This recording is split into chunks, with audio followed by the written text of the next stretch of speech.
ocasión se presentaron algunos a contar a Jesús lo de los Galileos cuya sangre vertió Pilato con la de los sacrificios que ofrecían. Jesús les contestó: ¿pensáis que esos Galileos eran más pecadores que los demás Galileos porque acabaron así? Os digo que no. Y si no os convertís, todos pereceréis lo mismo.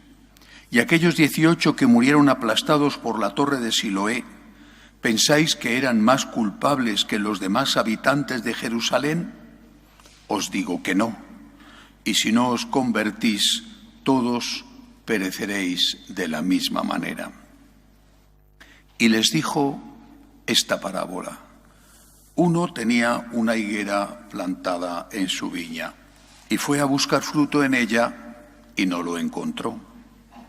Dijo entonces al viñador: ya ves, 3 años llevo viniendo a buscar fruto en esta higuera y no lo encuentro. Córtala. ¿Para qué va a ocupar terreno en balde? Pero el viñador contestó: Señor, déjala todavía este año. Yo cavaré alrededor y le echaré estiércol, a ver si da fruto. Si no, la cortas. Palabra del Señor.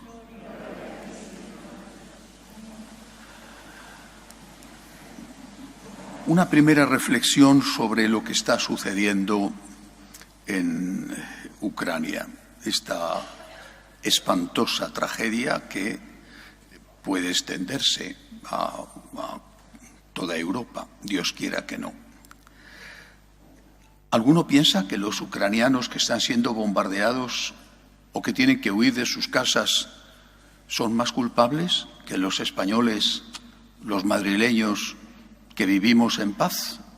Seguro que no, nadie piensa eso, ¿verdad? Pero el Señor lo pone como ejemplo. Seguramente está hablando de algo que acababa de ocurrir, el hundimiento de una torre en un barrio de Jerusalén. Lo pone como ejemplo. Si no os convertís, dice, todos terminaréis lo mismo. ¿A qué se refiere? A la vida eterna. Y por eso a continuación pone el ejemplo de la higuera, una parábola. Una higuera que no da fruto.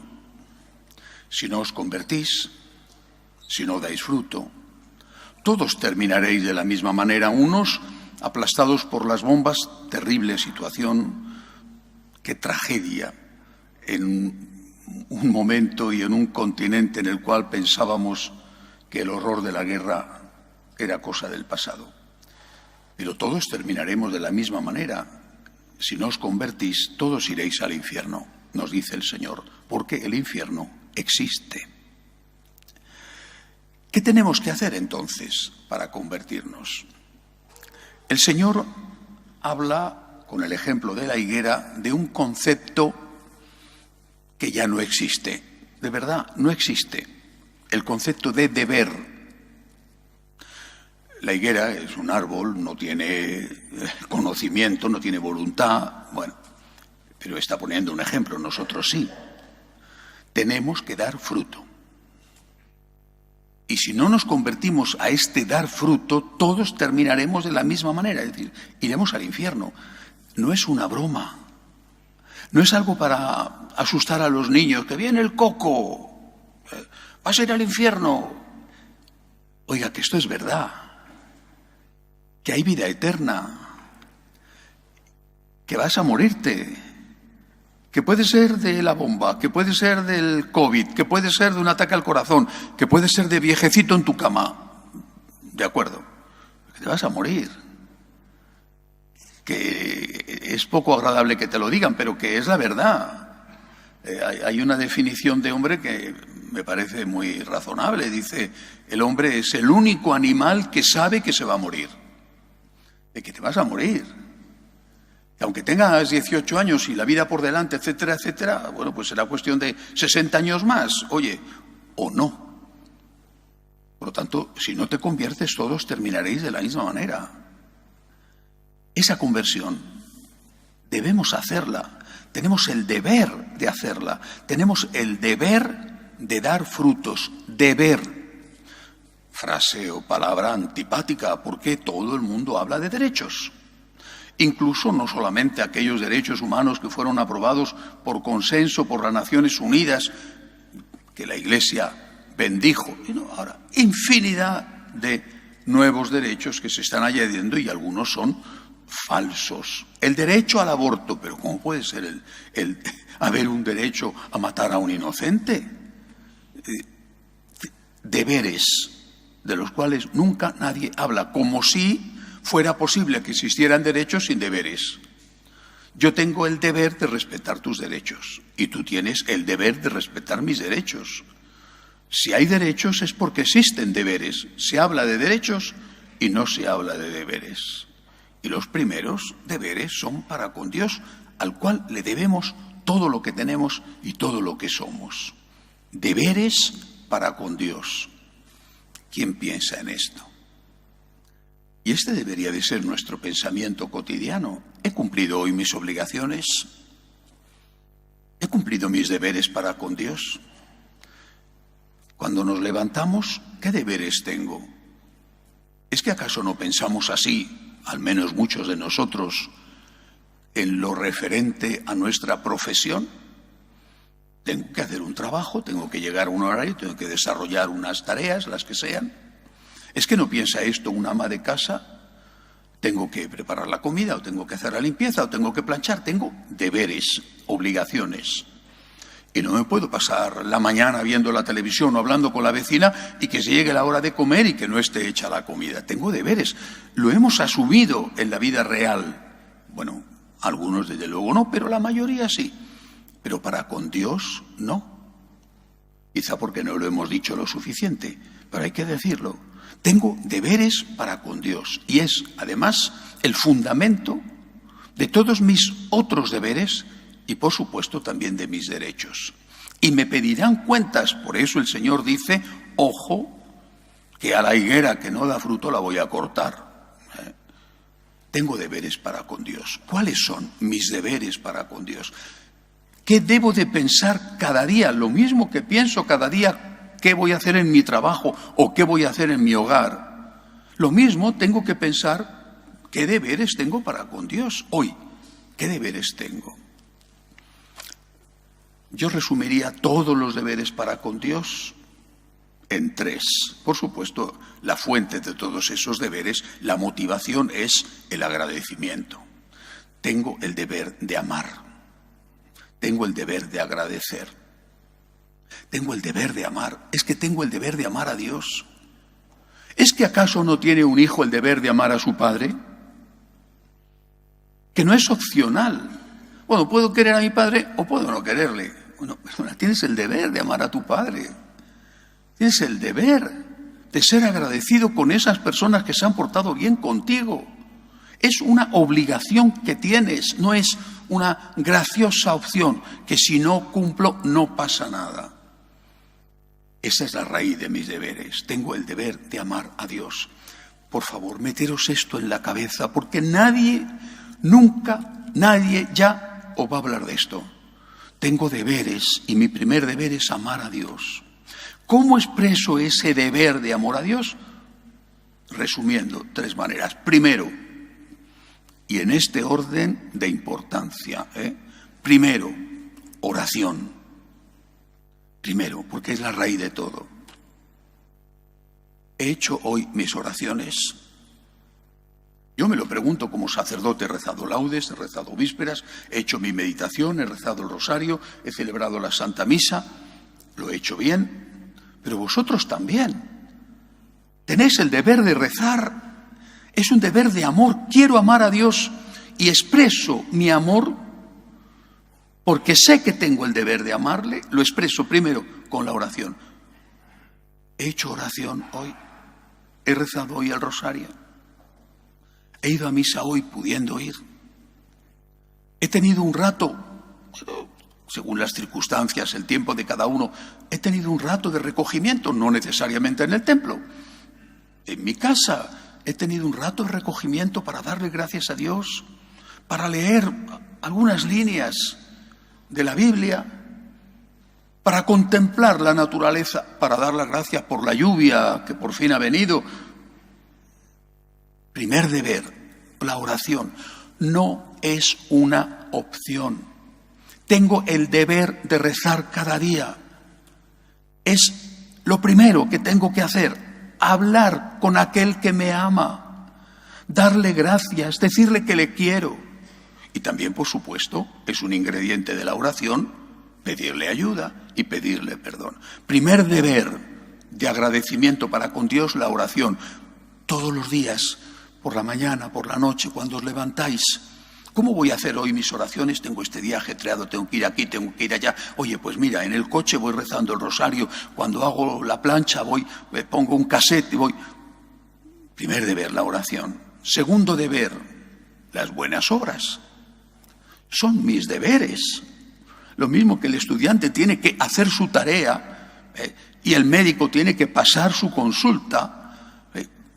Yo tengo también un deber de buenas obras, de no hacer el mal. Ahí están los 10 mandamientos. Tengo el deber de no hacer daño a nadie. Y tengo el deber también, como deber, no como opción, de hacer el bien. Y tengo que examinar mi conciencia sobre cómo he cumplido este deber. Hoy termina la jornada. Hago examen de conciencia. ¿Hay algún católico que todavía haga examen de conciencia al acabar el día? Seguramente que alguno quedará, pero más bien pocos. Al acabar la jornada, examino mi conciencia. ¿He hecho el mal? Perdóname, Señor. ¿He hecho el bien que podía hacer? Es mi deber hacer el bien. Me han pedido ayuda. ¿He ayudado? ¿He visto que alguien me necesitaba? ¿He ayudado? ¿He cumplido mis obligaciones profesionales en mi casa, en mi familia, con mis amigos? ¿Lo he hecho? Porque es, insisto, una obligación, no es algo opcional. ¿Puedo robar o no robar? ¿Puedo dar limosna o no dar limosna? No, perdona, eres católico. Tienes el deber de no robar, de no matar, de no mentir. Tienes ese deber, tienes el deber de dar limosna, de ayudar a una persona en la medida en que puedas ayudarla. Tercer deber, la evangelización. Hoy he evangelizado, he hablado de Dios, he transmitido mi fe, que no es que todos los días a lo mejor se presenta la oportunidad, pero a veces sí, y a veces te callas, te da vergüenza, no quieres identificarte, no quieres que se burlen de ti, no quieres que te digan que eres un beato, uno que está todo el día en la iglesia rezando, etcétera, etcétera, y entonces te callas y no das testimonio de tu fe.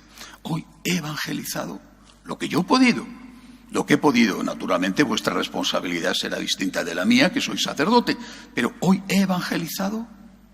Señor, tengo el deber de amarte, es mi obligación. Es fruto del agradecimiento y de la deuda que tengo contigo, que me has dado todo lo que soy y todo lo que tengo. Y este deber de amor lo voy a manifestar con la oración, con las buenas obras y con la evangelización. Pero en la parábola de hoy hay algo más. La higuera, que no da fruto. Pero esa higuera tiene un abogado. Hay un hortelano que le dice al dueño de la finca, le dice, vamos a darle a la higuera una oportunidad. No sé si antes el hortelano la había tenido descuidada, no lo sé, el Evangelio no lo dice, pero intercede por ella. Señor, démosle una oportunidad, un año más. La voy a cuidar, voy a cavar alrededor, le voy a quitar las malas hierbas. No sé, las higueras supongo que como los frutales en general pues tendrán sus parásitos, voy a ver si la fumigo, la podo bien, y si dentro de un año no da fruto, entonces ya sí que es verdad que esto no tiene solución, pongamos ahí otra higuera o otro frutal o un árbol que dé sombra. Bueno, hay un intercesor por la higuera. Nosotros tenemos que plantearnos, Por supuesto que nuestro abogado defensor es Jesucristo y la Santísima Virgen María. Pero nosotros tenemos también que plantearnos qué podemos hacer. La higuera es un ser vivo, es un árbol, pero no puede hacer nada por ella misma. La higuera no puede sacar una rama que escarba en el suelo y otra rama que le quita las malas hierbas o los parásitos. La higuera no. Si no le cavan, no le cavan. Si no la abonan, no la abonan. Y si no la desparasitan, no la desparasitan. Nosotros sí. Es decir, nosotros sí podemos hacer algo por nosotros mismos. ¿Lo estamos haciendo? Es penoso, al menos para mí, es penoso ver no digo infinita, pero casi infinita pereza de tantos católicos. Tantos especialistas en quejarse. Todo va mal, todo va mal. Todo va mal en la sociedad, hay que ver los que ganan las elecciones, hay que ver las leyes, hay que ver. Todo va mal en la iglesia, hay que ver tal, hay que ver los curas, hay que ver, todo va mal, todo va mal. ¿Y tú qué estás haciendo? ¿Qué estás haciendo tú para que vaya mejor? Aquella anécdota seguramente es una historieta que no es verdadera, pero es muy auténtica, de uno que se quejaba continuamente a Dios. ¿Cómo permites que haya guerra? ¿Cómo permites que haya hambre? ¿Cómo no haces nada? Y un día Dios se cansó y le contestó: sí que hago algo, he hecho algo. ¿Qué has hecho? Te he hecho a ti. Te he hecho a ti. No es que yo permita la guerra, eres tú el que estás permitiendo la guerra. No es que yo permita el hambre, eres tú con tu pereza el que estás permitiendo el hambre. Por lo tanto, ¿qué estás haciendo tú para que tu higuera, para que tu vida dé fruto? ¿Qué estás haciendo tú? Sí, la Virgen María y el Señor son nuestros abogados, nos ayudan, pero ¿qué estás haciendo tú? La higuera no puede hacer nada por ella, pero tú puedes hacer algo por ti. ¿Qué estás haciendo tú? Hoy es imposible perseverar como católico, dar estos frutos debidos. Es imposible hacer esto y estar a solas. Es imposible. Es demasiado fuerte el ambiente con el que tenemos que enfrentarnos cada día. Es demasiado hostil, demasiado agresivo, demasiado insidioso como para poder hacerlo frente a esto a solas. ¿Qué estás haciendo tú? Bueno, contestaréis: voy a misa el domingo. Ya es algo, ¿eh? ¿Es suficiente? Hoy hay que estar en un grupo. Sí o sí. Hoy hay que estar en un grupo. O se está en un grupo o no se sobrevive. Y claro que eso tiene un precio. Naturalmente, no me refiero al dinero, me refiero a un poquito, una pizquita, nada de tiempo. Ah, pero tú no. Tú, como dice el refrán, que el buey solo bien se lame. El buey solo está estupendamente. Pues no, hoy el buey solo se muere. En la sociedad actual, viviendo en esta sociedad súper secularizada y agresiva, la soledad es suicida. Tenemos que dar frutos, es nuestro deber, y solos no lo conseguimos. Y lo que antes valía porque había un ambiente alrededor que lo favorecía, hoy ya no sirve, porque el ambiente es el que ha cambiado. Ha cambiado el clima. Ha cambiado el clima y los dinosaurios se están muriendo.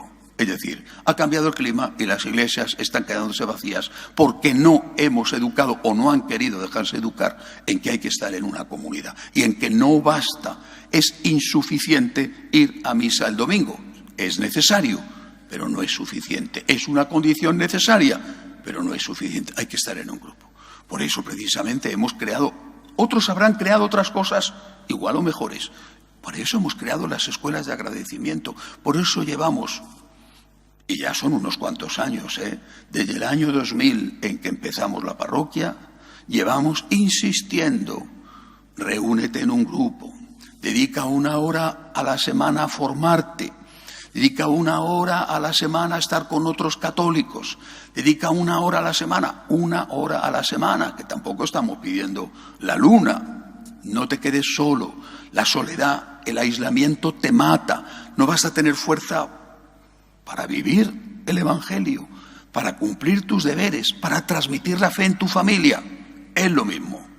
Lo puedes decir en todos los idiomas, que para la mayoría es el buey solo bien se lame. No quiero complicaciones, yo no quiero líos. Yo con la misa del domingo tengo bastante, y gracias a Dios. Pero esto que valía a nuestros abuelos ya no nos vale hoy. Por lo tanto, una vez más, únete a un grupo. En nuestro caso, entra en una escuela de agradecimiento. No te quedes solo.